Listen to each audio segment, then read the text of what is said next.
This is going to be a quick video, so we'll just get right to the point. There was recently a vote in Congress to select a speaker for the House. Nancy Pelosi was selected, which may not be surprising, but in November, there was an online comedian, Jimmy Dore, who proposed a plan to block her nomination via the use of congressional progressives. The purpose of that was to force her hand, so in exchange for a vote for her, the Medicare for All bill would be put onto the House floor for a vote. This was made possible because the Democrats lost House seats in the 2020 election. The Progressive Caucus, consisting only a handful of members, now had the power to effectively block her nomination. If succeeded, then the Medicare for All vote was supposed to be put on the House floor and passed. This then would have gone to the Senate. If any Democrat were to vote against this bill, then this would expose on which side those Democrats are when it comes to Medicare for All, so that in 2022, those who voted against during the devastating global pandemic, nevertheless, could be primaried and replaced with actual progressives, ready and willing to fight for healthcare for all. In other words, push the Overton window to the left. It was a very good plan, endorsed by several key figures such as Brianna Jo Gray, Dr. Cornel West, Kyle Kalensi, Crystal Ball, and many others. And a hashtag was born out of it, hashtag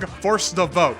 When the vote came through, these progressives didn't oppose Pelosi, and in fact, voted for her to remain speaker without asking for anything in return. Instead, they spent weeks gaslighting their voters, explaining why they cannot actually use their own power as leverage. Politicians like AOC did not want to go against Mama Bear. Online personalities like Sam Seder, who initially endorsed Jimmy Dore's Force the Vote proposal, backed away, presumably because he didn't want to threaten his contacts with MSNBC. Cenk Uygur, who was initially supportive, defaulted to this center-right position of, "Let's not do anything, just wait." These critics, however, were completely clueless. They did not have a counterplan, and when asked for the proposal for how to get Medicare for All, they were silent. Their purpose was to create an atmosphere of an infight, so that the politicians can conveniently vote for Pelosi and not face scrutiny, as they shift their responsibility elsewhere. The problem with their cowardice is that we're in the middle of a deadly pandemic.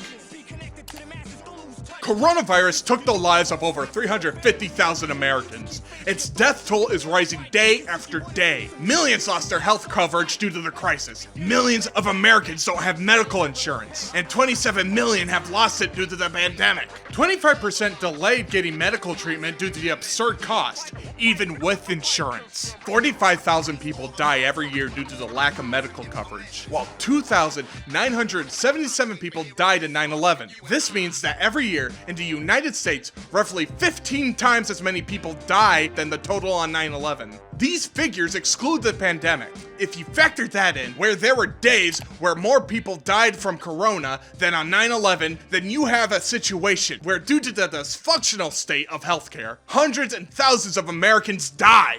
It is difficult to grasp these statistics, but they are disheartening. It is very likely that you know a person who died due to the state of American healthcare.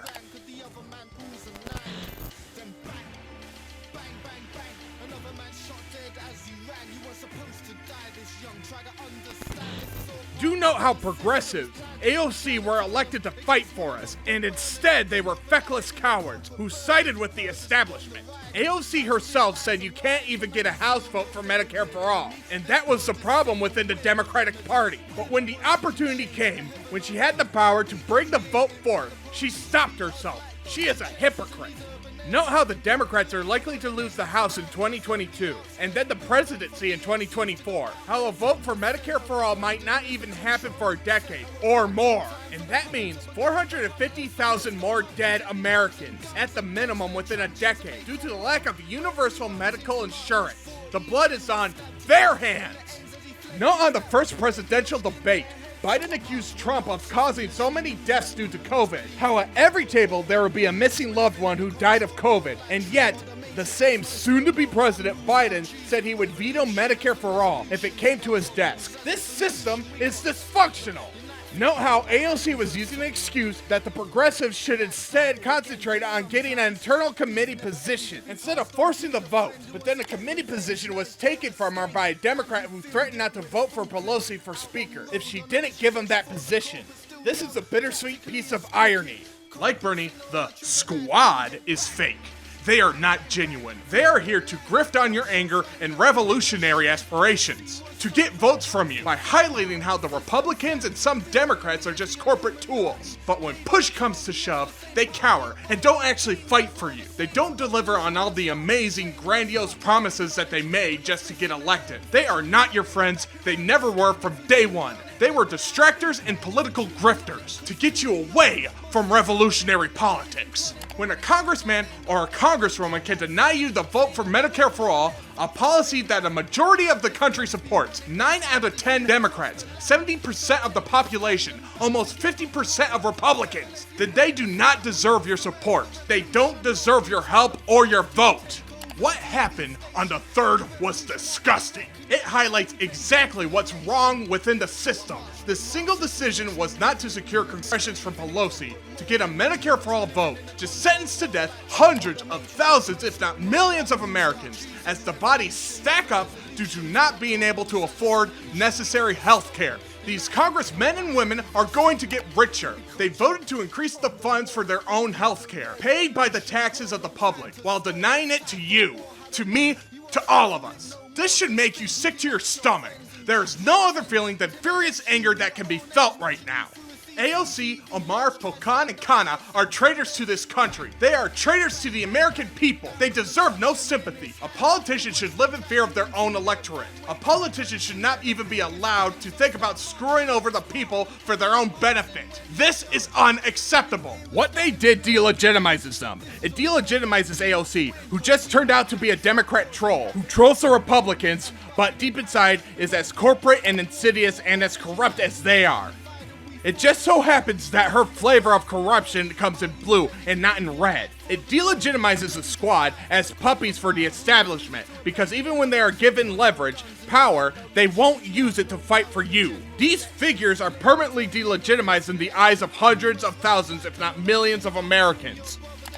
There is a silver lining though. As the congressional progressives become delegitimized, they can no longer hold the mantle of being the vanguard for the progressive movement. This disgusting act just legitimized direct action. It legitimizes us as citizens, as activists, as a collective. We are here, ready and willing to actually fight for all these things that these elected progressives were too cowardly to fight for themselves. Despite us voting them in to fight for us, they don't deserve our vote. They don't deserve to have us volunteer for their campaign.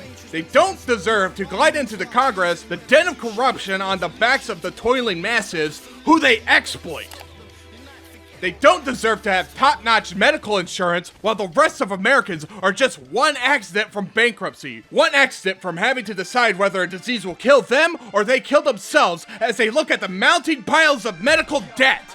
When a peaceful solution is impossible, revolution becomes a necessity. And so the last door was just closed. Change cannot come from within the system. It is direct action time. It is making propaganda, art, music, of propagating your message, and training the revolutionary vanguard, ready and willing to take over the state machinery and turn it into a tool of the masses. It really starts with you. If you spend a lot of time on the internet, and chances are, if you're watching this video, then it is up to you to join the collective effort in overturning this system. Watch our video on direct action, and join our Discord if you would like to help us. Contribute to online praxis, join local organizations, but if they are weak and corrupt, wanting to toe the line of the establishment, like some chapters of the DSA, then either become vocal until they either cave in or ban you, or leave them. They don't deserve you. Start something yourself. Maybe a local Facebook page from which you can gather a like enthusiast and from there establish a collective. From there, you will be able to join an organized protest, distribute and create propaganda, and connect with larger organizations with a proper revolutionary mindset. Keep safe and vigilant though. This is the New Wave Syndicate signing out. And remember, collectivize, edify, overcome. Working class, ruling class, never equal. There's a few in command that's ruling the land. So who's gonna stand for our liberation? Lead the world to murders every year here in the killing nation. America eats its youth, I speak the truth, hoping that I'm reaching you. Dedicated to the revolutionary lifestyle. Run up in the power plant, put the lights out. Molotov cocktails to the White House. Yo, it's time to make a move when right now. Dedicated to the revolutionary lifestyle. Run up in the power plant, put they lights out. the White House. Yo, it's time to make a move, win right now.